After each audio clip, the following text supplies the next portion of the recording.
So hello and welcome back to my another vlog. उम्मीद है आप सब बहुत अच्छे होंगे। हम भी यहाँ पे बहुत अच्छे हैं। आज जो मैं बनाने जा रही हूँ मेरा फेवरेट है घर के बेसन के laddoo and it's my favourite sweet.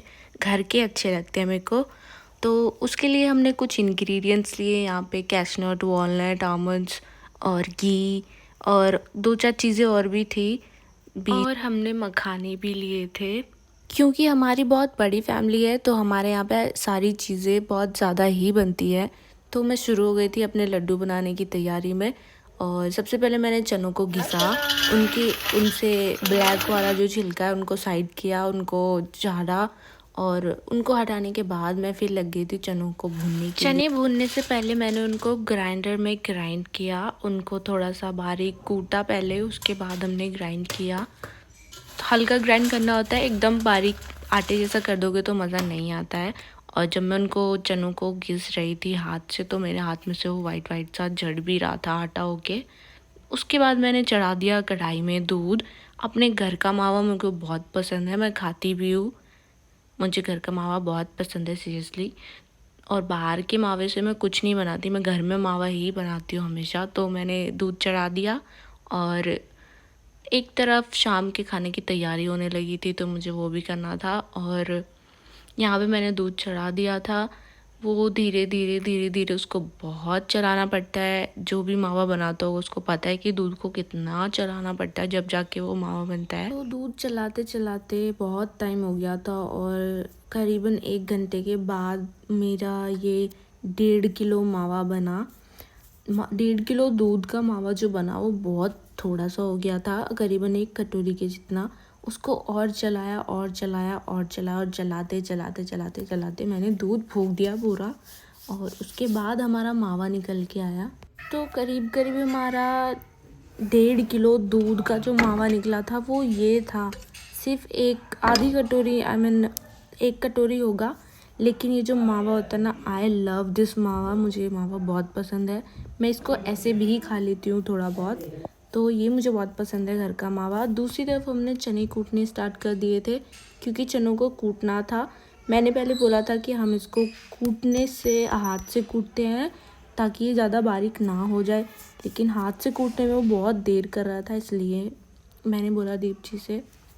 हाथ में लेके देखा मैंने इसको तो अच्छे से एकदम ग्राइंड नहीं हो रहे थे। फिर मेरा इसको ग्राइंडर में ही ग्राइंड करना पड़ा लास्ट में। और चनों को सबको पीसने के बाद हमने फिर चने निकाले। आटा मतलब इतना आटा नहीं करना होता है, थोड़ा चनों को एकदम आटे के जैसा नहीं बनाना, वरना उस तरीके का स्वाद नहीं आएगा। जब वो छोटे छोटे स्ट्रक्चर्स हमारे मुंह में आते हैं, वो फूटते हैं, बहुत मज़ा आता है उसमें।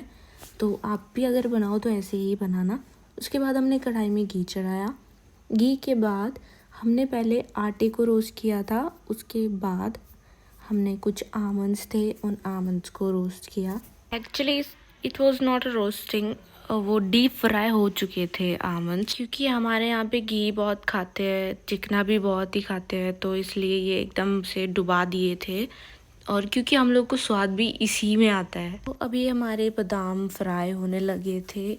इनको थोड़ा सा रोस्ट करना था, रेड होने तक, ब्लैक नहीं करने थे। लेकिन जब ये रोस्ट हो रहे थे, इनको भून रहे थे, तो तेल भी नीचे से, घी भी पूरा ब्लैक ब्लैक हो गया था। इनका कलर निकला पता नहीं कैसे, but that was become black the ghee. और हमारे बादाम फ्राई होने के बाद हमने अपने काजू फ्राई किए। एंड काजू मेरे फेवरेट है, मुझे पर्सनली काजू बहुत पसंद है, मैं कितने भी काजू खा सकती हूँ सीरियसली। तो हमने अपने लड्डुओं के लिए पहले बादाम और फिर काजू रोस्ट किए। इनको हल्का ब्लैक रेड होने तक ही करना होता है रोस्ट, ब्लैक नहीं करने होते हैं, वरना इसमें एक तरीके का टेक्सचर आ जाएगा कड़वाहट वाला आपके मुंह में। तो काले नहीं करना है, इनको सिर्फ हल्का रोस्ट करना है रेड होने तक। यहाँ हमारे काजू और बादाम रोस्ट हो चुके थे। उसके बाद हमने ये वॉलनट को फ्राई किया, अंदर की गिरी को। और इसमें ना आप एक बार चेक कर लेना, क्योंकि अभी जब हम लड्डू बनाने के बाद हमने इसको खाया तो इसके बीच में कहीं कहीं पे वॉलनट का शेल भी आ रहा था। सॉफ्ट लड्डुओं के बीच में एकदम से कड़क शेल आ गया था। तो इसलिए जब भी ये देखो लो, किसी भी चीज़ में बनाने से पहले चेकिंग बहुत ज़रूरी है। तो हमारा वॉलनट फ्राई करने के बाद हमने यहाँ पे मस्क मेलन के शीट्स लिए और इन बीजों को ना थोड़ा देख के फ्राई करना पड़ता है क्योंकि ये ना घी में जाने के बाद उछाटे मारते हैं और दैट कैन हर्ट यू। तो देख के एक बार मैंने ना ये बहुत सावधानी से बनाया। आई मीन जब मैंने शीट्स को डाला था घी में देन ये एकदम से उछटने लगे थे, तो मैंने प्लेट ढका पहले उसके ऊपर और फिर किया। उसके बाद मेरा बीच में थोड़ा ब्रेक हुआ, शाम का खाने का टाइम हो गया था, तो मैंने पहले दाल रोटी और चावल बनाए।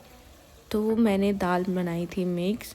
तो ये that was my break, not just break, वो भी मेरा काम का ही ब्रेक था। तो शाम का खाना बनाने के बाद मैं फिर से लग गई थी अपने लड्डुओं की तैयारी में और मैंने यहाँ पे फिर मखाने तले। मखाने बहुत घी पीते हैं, तो कम से कम 1 डब्बा घी आपका लगना ही लगना है अगर आप ज़्यादा बनाते हो तो, और अगर कम घी खाते हो तो इट्स ऑन यू। तो यहाँ पे अभी ना मखाने डाले थे तो घी एकदम से ब्लैक हो गया था, पता नहीं क्यों ये घी ब्लैक ब्लैक ब्लैक बहुत ज़्यादा ब्लैक हो गया था लास्ट में। हमारे सफ़ेद सफ़ेद मखाने एकदम से ही ब्लैक हो गए थे। मेरे पीछे किचन में खड़ा था मिस्टर सिब्बू, हमारा भतीजा। सिब्बू को था कि लड्डू बने जल्दी से और मम्मा मेरे को दे दे। अगेन मैंने दीप जी की हेल्प ली, उनको बोला कि मैं थक चुकी हूँ काम करते करते, तो प्लीज़ मेरी हेल्प कर दो थोड़ी सी। और मैं एक बात बता दूँ, मेरे हस्बैंड खाना बनाने में, ये सब चीज़ें बनाने में बहुत परफेक्ट है। तो वो ऐसी ऐसी चीज़ों में अक्सर मेरी हमेशा हेल्प करते हैं and that's why I feel so lucky that I am his wife. अभी हमारी कुटाई चल गई थी, जितने भी ड्राई फ्रूट्स हमने रोस्ट किए थे उनको भूना था, तला था, उन सबको हमें बारीक कूटना था। तो मैंने फिर से मूसल ओखल का यूज़ किया इसको कूटने के लिए, पर मुझसे नहीं हो रहा था। और एक एक करके हमने सारे ड्राई फ्रूट्स को कूटा, पहले वॉलनट, फिर आमंड्स, फिर कैशनट, फिर सीड्स, और सबको कूटने के बाद एक जगह ही मिक्स किया। मैं आगे अपना काम कर रही थी और पीछे सिब्बू ने एक एक करके बादाम उठाए, काजू उठाए और वो चुप चुप खा रहा था पीछे बैठ के।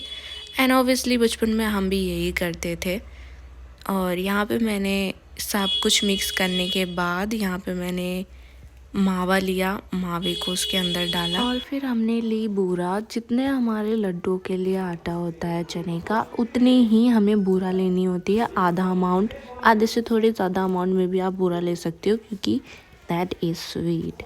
लेकिन अगर आपको कम स्वीट खाना है तो आप कम बूरा भी ले सकते हो, ऐसा कुछ नहीं है। पर हमारे यहाँ पे ज़्यादा मीठा खाते हैं तो हमने इसलिए ज़्यादा मीठा लिया, बूरा को ज़्यादा अमाउंट में लिया। और उसके बाद हमने इन सभी को बहुत अच्छे से मिक्स किया ताकि कोई चीज़ कहीं रह ना जाए। दीप जी ने भी मिक्स किया और बाद में मैंने भी बहुत अच्छे से मिक्स किया। और हम फिर इन सबको मिक्स करने के बाद लग गए अपने लड्डू बनाने। लड्डू सच में बहुत मुश्किल से बन रहे थे, बनने का नाम ही नहीं ले रहे थे, बहुत मुश्किल से बने।